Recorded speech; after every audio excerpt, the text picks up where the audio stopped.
ಈ ಮೊದಲ ಭೇಟಿಗೆ ಸಂಬಂಧಪಟ್ಟ ಹಾಗೆ ಒಂದು ಹಾಡು ಹಾಡ್ಬೋದಾ? ಮೊದಲನೇ ದಿನವೇ ಒಲಿದೆ ನಿನ್ನ ನಡಿಗೆ ಸವಿನುಡಿಗೆ, ನಿನ್ನ ನಡಿಗೆ ಸವಿನುಡಿಗೆ, ಅನುರಾಗದೆ ಹಾಡಿದೆ ಕವಿತೆ ನೀ ಜೊತೆಗೆ. ಮೊದಲನೇ ದಿನವೇ ಒಲಿದೆ ನಿನ್ನ ನಡಿಗೆ ಸವಿನುಡಿಗೆ, ನಿನ್ನ ನಡಿಗೆ ಸವಿನುಡಿಗೆ. ವಿಜಯ ರಾಘವೇಂದ್ರ ಅವರೇ, ನಿಮ್ಮ ಕಾಲಘಟ್ಟದಲ್ಲಿ ಬಂದಂಥ ಇಂಥ ಒಂದು ಅದ್ಭುತವಾದ ಗೀತೆ ನೀವೇ ಹಾಡಿಬಿಟ್ರೆ ಭಾಳ ಚೆನ್ನಾಗಿರುತ್ತೆ. ಗೀತೆ ಅಂದ್ಕೊಂಡು ನನಗೆ ನಾನು ಪಾತ್ರ ಮಾಡಿದಂಥ ಸಿನಿಮಾ ನಿನಗಾಗಿ. ಖಂಡಿತ ಹಾಡಿ. ಮೊದಲ ಸಿನಿಮಾ ಹಾಡು. ಮೊದಲ ಭೇಟಿಯ ನೆನಪನ್ನು ಮತ್ತೆ ಮತ್ತೆ ನೆನಪಿಸುವಂಥ ಮೊದಲ ಸಿನಿಮಾದ ಹಾಡು ಹಾಡಿ. ಎಲ್ಲೆಲ್ಲಿ ನಾ ನೋಡಲೇ ನಿನ್ನದೇ ಚಿಲಿಪಿಲಿ, ಎಲ್ಲೆಲ್ಲಿ ನಾ ನೋಡಲೇ ನಿನ್ನದೇ ಚಿಲಿಪಿಲಿ, ಕಣ್ಣು ಮುಚ್ಚಿಯು ಬೆಳಕಿದೆ ಹೆಜ್ಜೆ ಇಡದೆ ಹಾರಿದೆ, ನನ್ನ ಒಳಗೀಗ ನಾನೆಲ್ಲ ಏನಾದೆನಾ, ನೀನೆ ನಾನೇನಾ ನಿನ್ನೊಳಗೆ ನೀರಾದೆನಾ, ಎಲ್ಲೆಲ್ಲಿ ನಾ ನೋಡಲಿ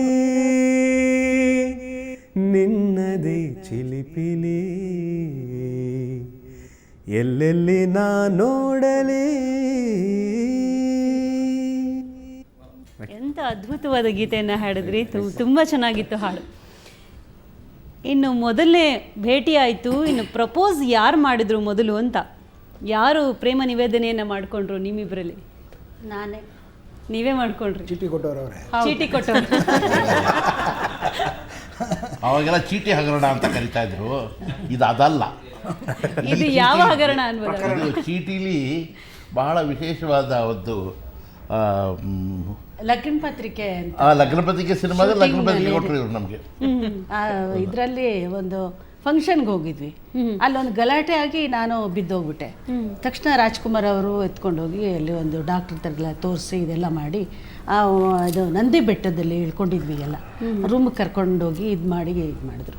ಇವ್ರಿಗೆ ಹೆದರಿಕೆ, ಯಾಕೆಂದರೆ ಮದ್ರಾಸಿಂದ ಈ ಹುಡುಗಿನ ಕರ್ಕೊಂಡು ಬಂದಿದ್ದೀವಿ ಶೂಟಿಂಗ್ಗೆ, ಏನಾದರೂ ಆಗೋದ್ರೆ ಅವ್ರ ತಂದೆ ತಾಯಿಗೆ ನಾನು ಉತ್ತರ ಹೇಳ್ಬೇಕಲ್ಲ ಅಂದ್ಬಿಟ್ಟು 2 ದಿವಸ ಆ ರೂಮಿಗೆ ಬಂದು, ಅಮ್ಮ ಹೇಗಿದೆಯಾ, ಚೆನ್ನಾಗಿದೆಯಾ, ಟೀ ಬೇಕಾ, ಕಾಫಿ ಬೇಕಾ, ಊಟ ಬೇಕಾ ಅಂತ ವಿಚಾರಿಸ್ತಾ ಇದ್ರು.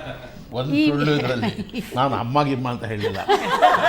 ಏನು ರಾಧಾ ಅವರೇ ಚೆನ್ನಾಗಿದ್ದೀರಾ, ನಿಮ್ಗೆ ಏನಾದ್ರು ಬೇಕಾದರೆ ಹೇಳಿ ಅಂತ ಹೇಳಿದೆ. ಅದರಲ್ಲಿ ಸ್ವಲ್ಪ ಸಾಫ್ಟ್ ಆಗಿ ಹೇಳಿದ್ದಾರೆ. ಹೇಳ್ತಾ ಸಾಂಗ್ ಮುಗೀತು, ಅಲ್ಲಿ ಸಾಂಗ್ ಮಾಡಬೇಕಾಗಿತ್ತು, ಸಾಂಗ್ ಮುಗೀತು. ಸಾಂಗ್ ಮುಗಿದ್ಮೇಲೆ ಆ ಸಾಂಗ್ನ ಡಾನ್ಸ್ ಮಾಸ್ಟರ್ ಜಯರಾಮ್ ಕೈಲಿ ಕೊಟ್ಟು, ಎಲ್ಲಿಗೆ ಲಕ್ಷ್ಮೀನಾರಾಯಣ್ ಕೊಟ್ಟು ಮದ್ರಾಸಿಗೆ ಕಳಿಸಿದ್ರು.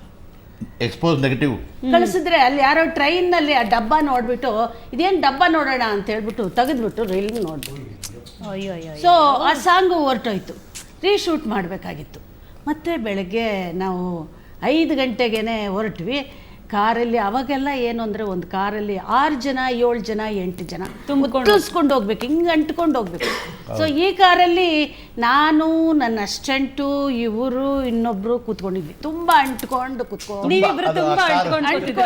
ಆ ಕಾರು ಹೈಲ್ಯಾಂಡ್ ಹೋಟ್ಲಿಂದ ನಂದಿ ಬೆಟ್ಟಕ್ಕೆ ಹೋಗೋವರೆಗೂ ಹೀಗೆ ಸಿಕ್ಕಿದೆ ಚಾನ್ಸ್ ಅಂತ ಅಂಟ್ಕೊಂಡು ಬೇರೆ ಹೊದ್ಕೊಂಡಿದ್ವು, ಚಳಿ ಬೇರೆ ಇದೆಲ್ಲ ಹೊತ್ಕೊಂಡು ಹೋಗಿ ಅಲ್ಲಿ 6 ಗಂಟೆಗೆ ಅಷ್ಟೊತ್ತಿಗೆ ಒಂದು ಚೂರು ಇವ್ರ ಮೇಲೆ ನನಗೆ ಎಷ್ಟು ಶುರು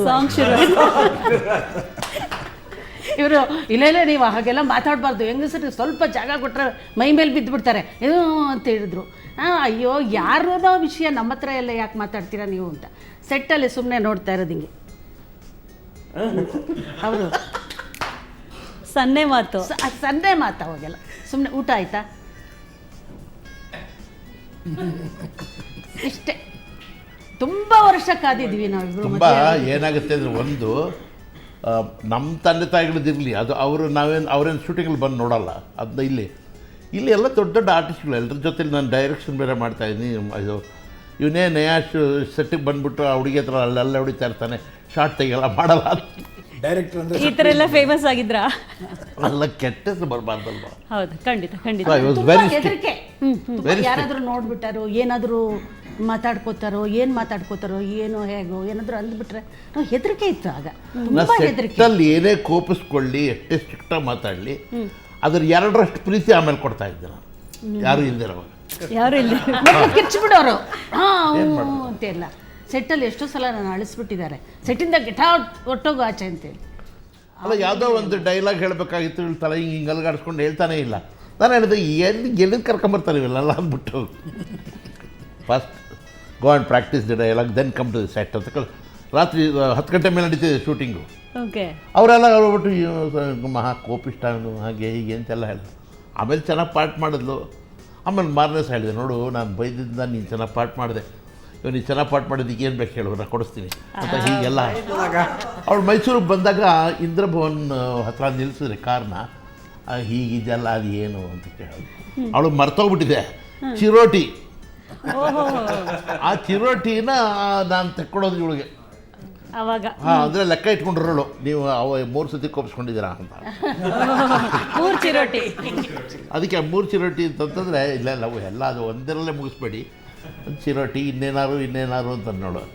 ಅವಳೇನು ಶಿ ವಾಸ್ ನಾಟ್ ಅಂಥ ಡಿಮಾಂಡ್ ಏನಿದ್ದಾರೆ ಹುಡುಗಿ, ಆ ಕಾಲದಲ್ಲೂ ಅಷ್ಟೇ ಈ ಕಾಲದಲ್ಲೂ ಅಷ್ಟೇ. ಸೊ ನಾವಿಬ್ಬರು ಒಬ್ಬರನ್ನೊಬ್ಬರು ಪ್ರೀತಿಸೋವಾಗಲೂ ನಮ್ಮಿಬ್ಬರದ್ದು ಒಂದು ಕಂಡೀಷನ್ ಏನಪ್ಪ ಅಂತಂದರೆ,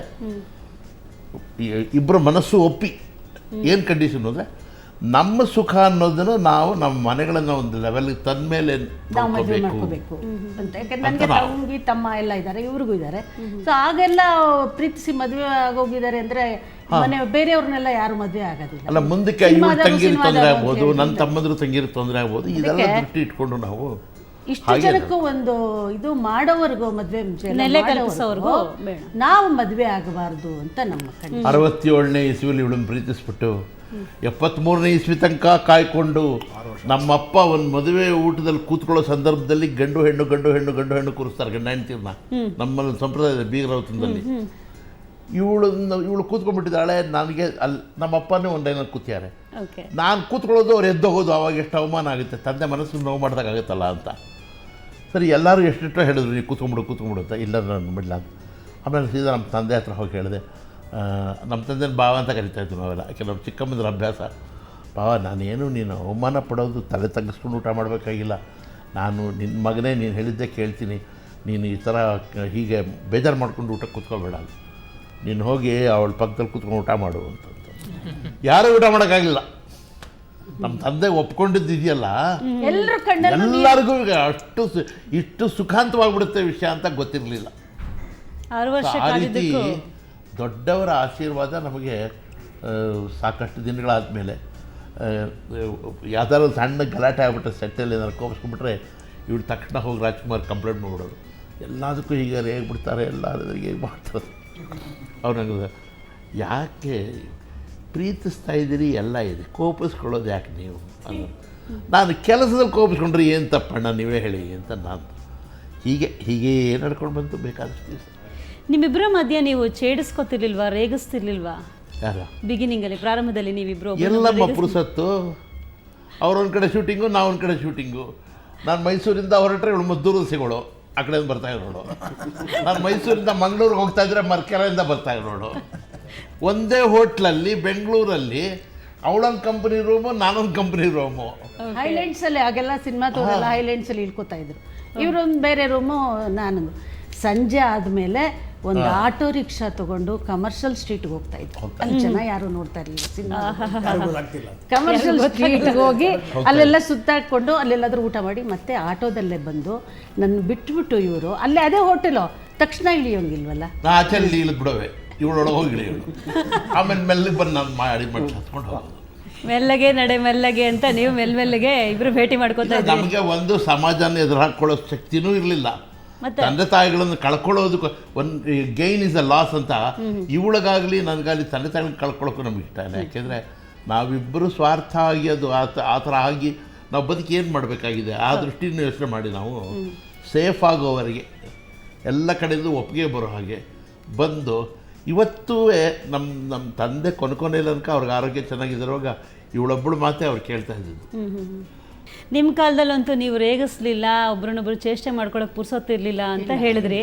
ಬಟ್ ಆ ಕಾಲದಲ್ಲಿ ಬಂದಂಥ ಹೀಗೆ ಛೇಡಿಸ್ತಾನೆ ಒಲಿಸ್ಕೊಳ್ಳುವಂಥ ಒಂದು ಪರಿ ಇತ್ತಲ್ಲ, ಅದಕ್ಕೊಂದು ಹಾಡು ಕೇಳೋಣ. ಸ್ವಾಭಿಮಾನದ ನಲ್ಲೆ ಹಾಡು ಬಂದ್ಬಿಡ್ಲಿ. ಸ್ವಾಭಿಮಾನದ ನಲ್ಲಿ ಸಾಕು ಸಂಯಮವಲ್ಲಿ, ಹೊರಗೆ ಸಾಧನೆ ಒಳಗೆ ವೇದನೆ ಇಳಿದು ಬಾಬಾರೆ. ಸ್ವಾಭಿಮಾನದ ನಲ್ಲಿ ಸಾಕು ಸಂಯಮವಲ್ಲಿ, ಹೊರಗೆ ಸಾಧನೆ ಒಳಗೆ ವೇದನೆ ಇಳಿದು ಬಾಬಾರೆ. ಆಹಾ ಓಹೋ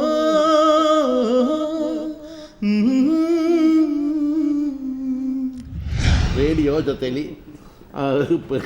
ರೆಕಾರ್ಡ್ ಜೊತೇಲಿ ಹಾಡು ಅದು ಯಾಕೆ ಬರುತ್ತೆ ಸಿನಿಮಾದವ್ರಿಗೆ ಅಂದರೆ ಇವ್ರು ಇನ್ನೊಬ್ಬರ ಹಾಡಿಗೆ ತಾನೇ ತುಟಿ ಅಲ್ಗಾಡಿಸೋದು, ಅದರಿಂದ ಅದು ಈಸಿಯಾಗಿ ಕಲ್ತ್ಕೊಂಡ್ಬಿಡ್ತಾರೆ ಅವರು. ನೀವಿಬ್ಬರು ಜೊತೆಯಾಗಿ ಯಾವ ಹಾಡು ಆಡ್ತಿದ್ರಿ ಅಥವಾ ಯಾವ ಹಾಡನ್ನು ತುಂಬ ಕೇಳ್ತಾ ಇದ್ರಿ ಅವಾಗ? ನಾವು ಆ ಥರ ನಮಗೂ ಇವ್ರಿಗೂ ಸ್ವಲ್ಪ ಮ್ಯೂಸಿಕಲ್ಲಿ ಟೇಸ್ಟ್ ಬೇರೆ ಬೇರೆ.